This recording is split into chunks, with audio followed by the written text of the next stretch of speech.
Hi, Jason here with another gear review. This time, Salsa Rustler Carbon Bar.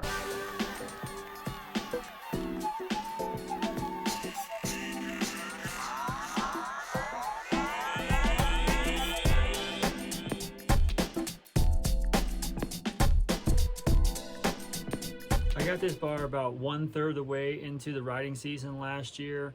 I was experiencing some wrist issues to the point where my hands were going numb on rides, and so I had to try to figure something out to deal with that problem.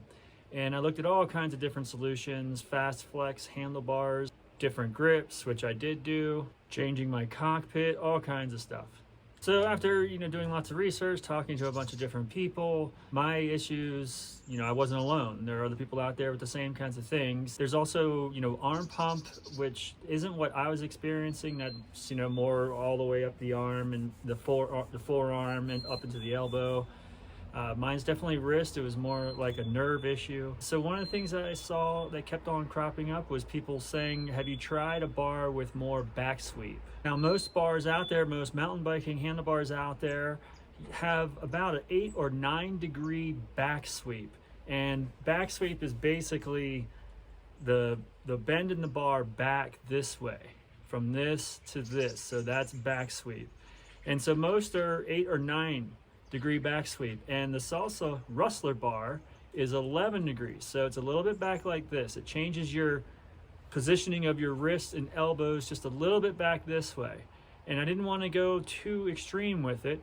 There are bars out there with way more backsweep, the Jones bar, some other bars that are out there, and so I wanted to make this change, but I didn't want to go too far with it. I've been riding almost 30 years, mountain biking almost 30 years now, and most of my bars have been 8 or 9 degrees backsweep. So I'm used to that. I'm used to the way it steers. I'm used to the way it feels when you're pulling up. And so I didn't want to go, back like this to like a city bike style. I had those kinds of bars on my city bike, and I know how they feel. And they're great for upright riding in the city and just cruising along.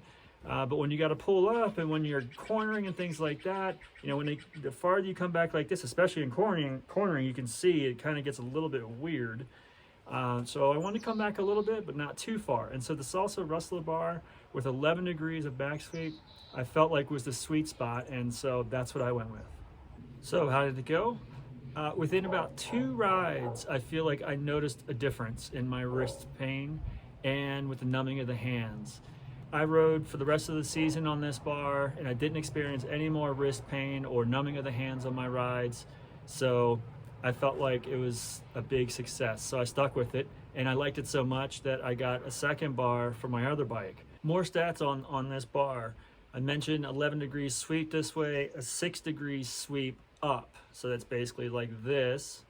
A 31/8 clamp diameter. You'll notice that a lot of companies have gone to 35 millimeter clamp diameter, which I've ridden before, and I have had bars and still have a bar of 35 millimeter. I'll talk about that in a second. 221 grams. This is 800 millimeters wide. They do sell one that is 750, but this can also be cut down. There are lines on it for you to cut it down to whatever length you want.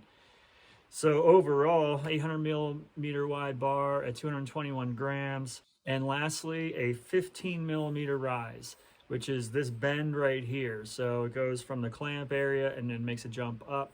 That's the rise, 15 millimeters. So 31/8 clamping diameter. I went back to 31/8. This is what we all used to ride several years ago. And then manufacturers started coming out with 35 millimeter, which is a larger diameter clamping area. And one of the common complaints about 35 millimeters clamping diameter is that they're too stiff. So I went back to 31/8 purposefully to try to get more compliance in the bar. And you're starting to see this crop up too now. It used to be stiff, stiff, stiff. Manufacturers were selling stiff carbon wheels, stiff carbon frames, stiff carbon bars. Everything had to be stiff. And as it turns out, stiff in the wrong places can be uncomfortable and not a desirable trait. Stiff in the right places is a desirable trait. So you're starting to see now compliance and manufacturers building in flex on purpose into carbon parts and frames to try to alleviate some of that uncomfortableness that stiffness brought. And so 31.8 tend to be a little bit more compliant, and that's why I went back to this clamping diameter. So do these bars have flex? Well, yeah, they do. I have my little way of testing it at home before I actually mount the bar. Yes, I can definitely feel flex in the bar. You know, it's not a noodle, and you don't want that. Of course, if the flex that you want in a bar, you want it to be vertical and not horizontal, because when you're steering, you want positive, steering attributes. And so there's definitely some flex in this bar. I could feel it on my little home test that I do.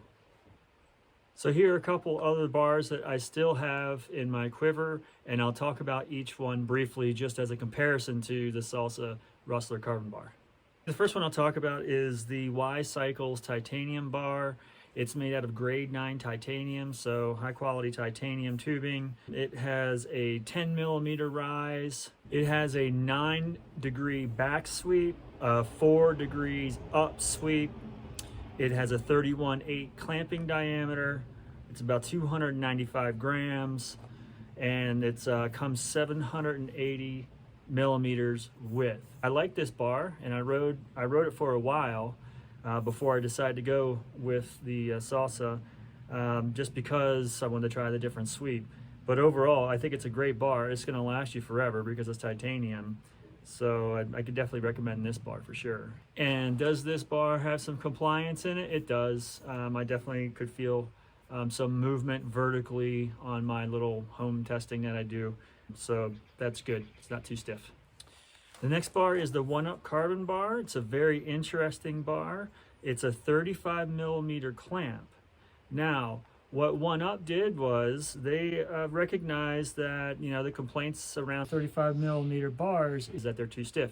So 1UP decided, well, it's carbon, so we can do different layups to kind of manipulate the attributes of the bar, and that's exactly what they did. So they basically ovalized the section that leaves the clamping area and comes into the bend here. This is actually ovalized. I don't know if you can really see it. Most bars, it's round. And so they decided to ovalize it. It's kind of flattening it out this way, and they're purposefully building in flex into the bar on purpose, aka compliance. That's the new buzzword. And so it's a good thing. And if you go to their website, they have a little graph where they've tested their bar against other bars, and they show you how this one has more movement on the vertical plane than other bars that are out there on the market. Of course, it doesn't have movement or much movement at all in this plane, the steering plane. It's very stiff, which you want, so that's good. 800 millimeters wide, this bar, but it can be cut. It does have lines on it, so you can make your cuts to customize it to your particular width that you like. It's about 225 grams, so it's a light bar. 8 degrees sweep back, 5 degrees up. So I have to say that if I were to ever go back to a 35 millimeter bar, this is the bar I would go with. I really liked it. This one has 35 millimeter rise to it because on a previous bike it didn't have as much stack as I would like, so it's a little bit lower up on the head tube area, and so I wanted to have a little bit more uprightness in both of my seated and downhilling riding. So the 35 millimeter rise did that for me, but they have, I think it's maybe a 20 mil rise bar that you could also get. So I really like this bar, and I would go back to it if I knew that I could ride bars with the 8 or 9 degree sweep like this bar or the Y titanium bar. Now you may have noticed on this bar I have some pretty fat grips. These are foam grips. I've ridden lock-on grips most of my ridings since they came out.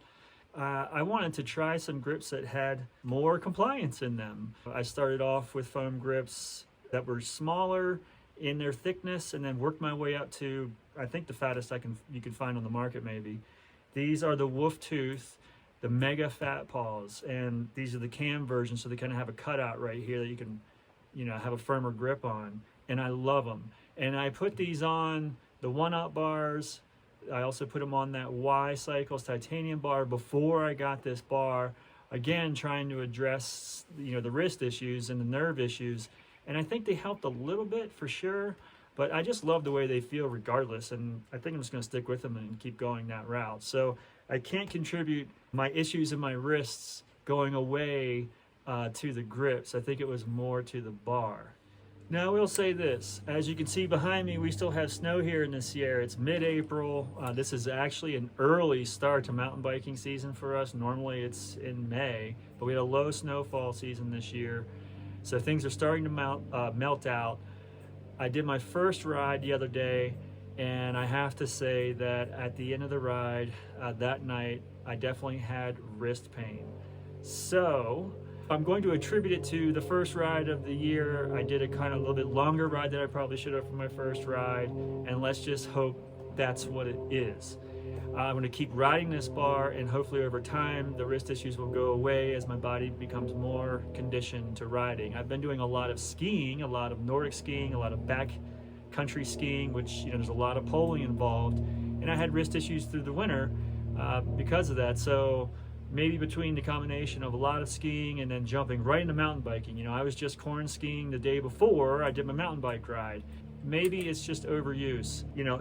If my wrist issues come back, would I keep the bar? I think. I'm not sure. I'd have to think about that.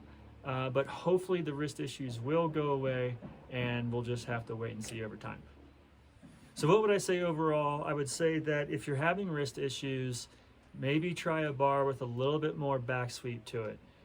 This is a great bar to try out if you are having wrist issues, or even if you just want to change your riding position a little bit.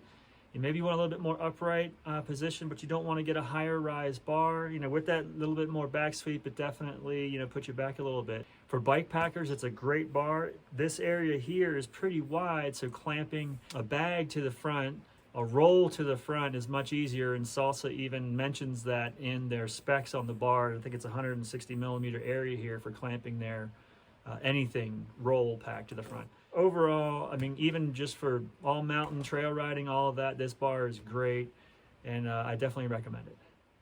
If you like this video, give me a thumbs up. Go down in the comments, leave a comment if you'd like. Click that little circle over here. It's a picture of me and my dog mountain biking. That's to subscribe, become a subscriber of the channel. I'm going to be hopefully doing a review of this bike coming up. This is the Y-Cycles Titanium Wayward version 2 that I've been riding as my trail bike this year, last year, and now beginning this year. I have good things to say about it. So hopefully that'll be coming up in an upcoming review. So until then, we'll see you next time.